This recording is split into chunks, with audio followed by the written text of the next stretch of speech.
Hi guys, this is Melissa Zad for Into Boxing, and I am delighted to be joined by two-time British middleweight champion, Mr. Denzel Bentley. How are you doing, Denzel? I'm good, thanks. How you been?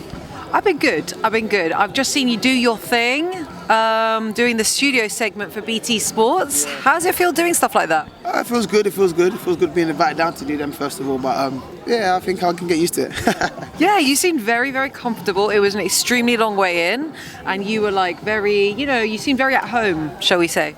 Yeah, it was longer than I expected, but I just felt I ain't got nothing else to do today anyway. To be honest, it's opinions like yours which are really interesting for viewers, I suppose, because obviously you're in the ring, you're doing it, you know what it's about, you know the feelings and thoughts before weigh-in, etc. Yeah, no, definitely. I can agree with that. So, really, really big night of boxing tomorrow night. We've got Hamzah Sheeraz versus Torres. Yeah. Don't know his first name, do you? No, I don't, to be honest. Okay, I'm glad it's not just me. So we've got those guys as the main event, and then we've got Mark Heffron and Lennox Clark as kind of the supporting main event, should I say?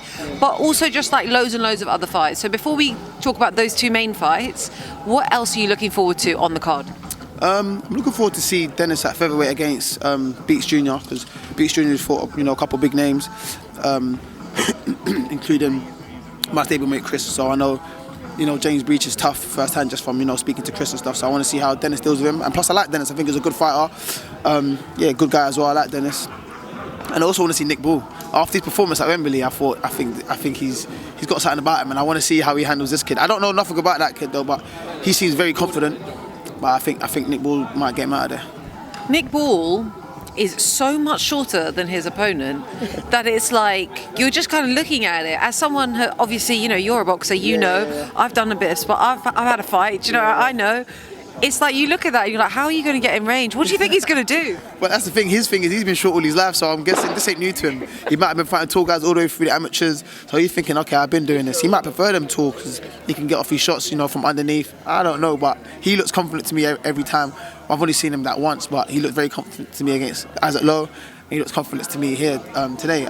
Another fight I'm also looking forward to is... Wait, hold on. Before you go on to that, can I just ask, if you were not just a head and shoulders above someone, but a whole chest, head and shoulders, shorter than someone, how would you handle it? I'd be mad. I think I'd be mad confident, like, he's not getting near me, but I don't know how good that Canelos is, so I don't know if he's confident because he knows I'm keeping you at range, but I know what I would do if I had someone that shorter come up against me. So, yeah, that's me. Sorry, carry on. Yeah, no, I was going to say another fight I'm actually interested in. There's a few fights on there. I think Masood is a good fighter. I just found out today he's fighting another undefeated boy. So I'll be looking forward to that. I hope that's not on too early. And Carol Utuma, I think he's a special talent as well, and I think he's going to do bits. So I want to see how I don't know much about his opponent either, but yeah, I think he's a good fighter, so I want to see that as well. Do you know what? I think it's a big card, but it's also like a pretty stacked one, and I think there's lots of interesting fights there. Let's talk a little bit about Mark Heffron and Lennox Clark. Obviously, Lennox Clark's been really unlucky with the amount of injuries he's had, and he's been inactive for ages. Who have you got for that fight, and what are your predictions of that fight? I think it's a tough fight. I think I got Mark for that fight, not by a big edge, like just slightly. I think if I had to pick a winner, I'd pick Mark just because I feel like Mark's got more to his game. Mark can box and he's physically strong and he can bang. I just don't know how physically strong he'll be at super middle compared to a real super middleweight. And Lennox Clark's whole thing is about toughness, strongness, power in his punches, of course, and physically he's very strong. So I think he'll be trying to use that against Mark, but I don't think Mark should play into that.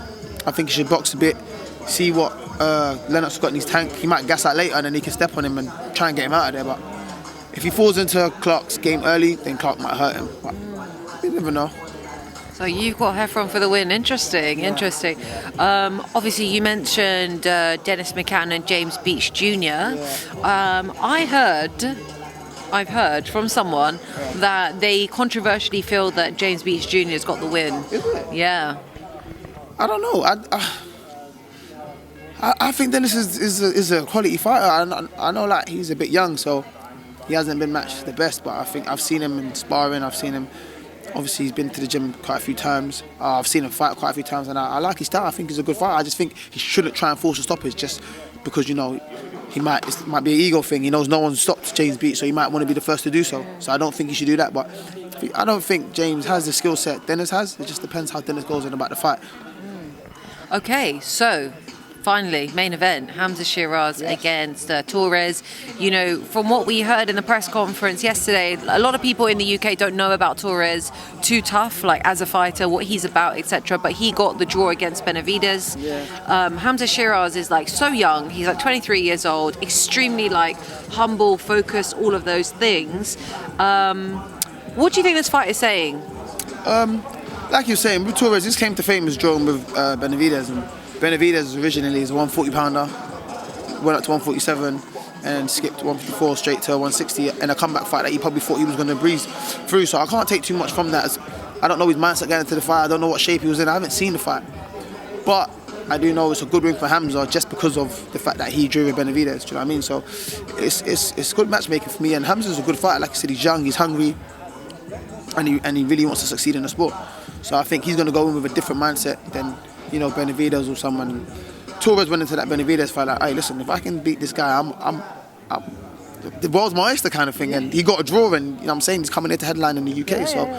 So he's going to go in there with the same mindset. But like you said, Hamza's not Benavidez. He doesn't get lazy, or he hasn't been at a place where, you know, he's took a loss and he's finding it hard to get back. He's trying to find an easy fight. He's trying to progress. So I think we'll see a good performance from him tomorrow as well.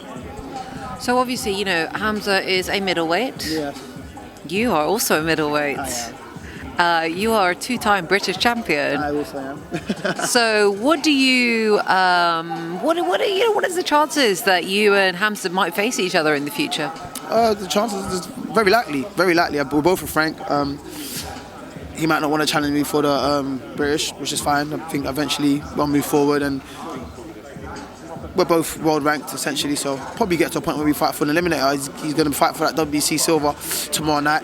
That puts him top 5 at WBC. That's one belt away from, you know, the actual world title, apart from the interim and all that stuff. But it puts him in position to fight for, you know, an eliminator for WBC, or get called mandatory, or even get taken on as a mandatory defence.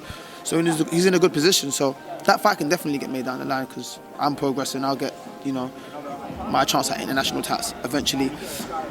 I already think I'm ready for, you know, some of the big names out there, and I'm sure he does too. And we're both with Frank, like I said, so it's not a hard fight to make. Would you be interested in taking that fight? And if you are, I mean, it sounds like you are, but I just want to confirm. What do you make of Hamzah Sheeraz as a boxer?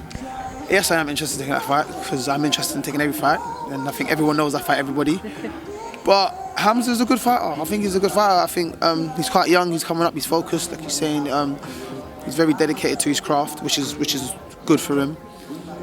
But yeah, no, he's a good fighter. I can't say much more than that. I've got nothing bad to say about the guy. He's not a bad fighter. Like every time I've seen him, he's won. So, and he's looked good. Apart from obviously the last fight, Balisky was a bit controversial. But look, he offered him a rematch for some reason. I don't know what happened. I don't know all the details. It didn't happen. Now it's his chance to prove in a different light, you know, what he can do. So, you know, for the fans out there, we might be seeing Denzel Bentley against Hamzah Sheeraz in the near future, hopefully. Yes, you might. So a little bit about stuff that's going on in the boxing scene, just generally, not this fight card. Obviously, we've got Canelo trilogy fight coming up. Predictions? I think Canelo beats him. At first I was saying you stop him. I don't quite know no more. Like, you know, like you just get that one person, like anyone can beat me, but not you. I think to Triple G, that's Canelo. Like, I know he's beat him twice, but he's thinking, if I'm going to get stopped, it's not going to be just going to do it. Do you know what I mean? I think he's going to put his all into this fight, but I still think Canelo wins. I think Golovkin's getting old. He didn't look good in the Murata fight to me, even though he stopped him, but it looked like the shots were hurting. Like, I felt the shots, like, I saw the hurt. When you don't usually see that with Golovkin, like, he's just a beast. So I think it's going to be a very good fight. I don't think Golovkin gets stopped, but I think he gets beat up. And you don't think that Canelo's recent loss will impact his mental state, you know, going into that fight with Triple G? No, see, for me, I don't take nothing from that loss. He's not a light heavyweight. The guy's come from 154. He should be a solid middleweight, but because he's so good, he can get away at boxing at 168. 175 is too far of a stretch for him. Bivol's a big guy, and even if they fight at 168, Bivol still beats him. He's just naturally bigger, and he's good. He's got a good skill set on him. Like, it's nothing to do with oh, Canelo's the best in the world at his respective weights, not at 140, not at 175. He has no business there. So I don't think even he feels like that's a knock. He just tried to achieve greatness, which I think everyone should do. You shouldn't knock it, and he fell short. So what? Yeah. He's not going into that next fight with that mindset. Otherwise, he wouldn't have made the fight so quick. So yeah, I think he'd be alright. I like that breakdown. He dared to be great. He fell short. Yeah. At least he tried, and let's move on, right? Yeah, people in boxing just put too much emphasis on the loss. Like it's like, oh my God, he lost it before. Canelo should never lose. All right, so if you went to heavyweight and lost, you're gonna give me the same reaction. I don't get it. Like he's 5'8". Like come on, he's fighting someone that's 6'3". That can box. Like undefeated, like champion. Yeah. Come on, man, go over it. Relax. Yeah. Anthony Joshua Usyk, the rematch. Yeah. Coming up really, really soon. What are your thoughts? Honestly. Team AJ. Okay, Team AJ, I hear that, yeah? We're all from London, we're all Team AJ, yeah. But what are your thoughts? I think it's going to be a tricky fight. I think AJ needs to not try and box. I think he just needs to go in there for a scrap, which is going to be very hard because Usyk's movements exceptional. I think his movements, he's got one of the... Apart from Fury, he's got the best movement for heavyweight right now. He's got a good shot selection. He is a southpaw, of course, which always makes it a bit more trickier. But I think at the same time, AJ just needs to go in there. He's got 12 rounds to try and rough him up, and I think that's what he should be doing for 12 rounds. I just don't know about the whole teaming up with Robert Garcia kind of thing. I don't know if that's the right move. He trains small Mexicans with big engines that can throw 100 punches around for 12 rounds, and AJ's not that type of fighter, but hey, what do I know? They're working on signing camp, and hopefully it comes off. Well, we'll see August 20th for sure. Lastly, I know because I'm just really picking your boxing brain right now. Lastly, there are talks, murmurings of Conor Benn versus Chris Eubank Jr. If that fight gets made, which way are you leaning? I don't know. I'm just neutral. I'll be watching it as a fan. But I think if the extra £4 that Eubank's meant to lose, because they're saying that 156 doesn't take too much off him, I think it could be quite dangerous. I think it could be a repeat of, Golovkin versus Brook. But of course, Eubank doesn't hit as hard as Golovkin, but he is spiteful and he's not feeling sorry for no one in there. But then again, Conor Benn can bang and he's very explosive, and apparently he puts on 20 pounds off the weight and he's practically a super middleweight anyway. So, but that advantage is only an advantage for the smaller guys he's fighting. It won't be an advantage, against Chris Eubank. So, listen, if they're confident. Go in there, do your thing. For me, it's a money grab, and why not? We're all in the sport to grab some money. So, they're paying off their dad's names. Listen, go for it, man. Lastly, Denzel Bentley, when can we expect to see you back out? September. Any more info? September. Denzel, always a pleasure to speak to you. Thank you so much for your time. Thank you.